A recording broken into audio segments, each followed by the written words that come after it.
असतील असे गोड शब्द असतात. शब्दानेही कोणी पडावी अशी गोड माणसं असतात. केवळ मोठं भाग्य असतं तेव्हा ती माणसं आपली असतात.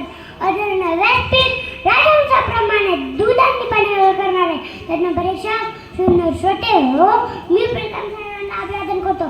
आणि मी माझ्या मनोगत करताना सांगायचं वाटतं की हा किरणे में जिसने कलंक उठाया, हा किरणे में जिसने कलंक उठाया, गरीबों को सड़का जिसने दर्द सुनाया.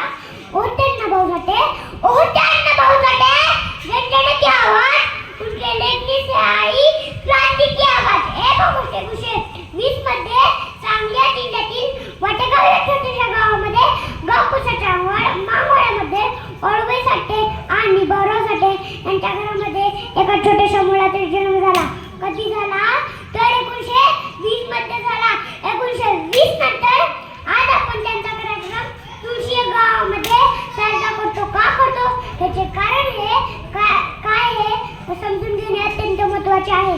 का असे महापुरुष जगले होते लोकांसाठी, ते मेले होते लोकांसाठी, त्यांनी आयुष्यभर संघर्ष केला होता लोकांसाठी.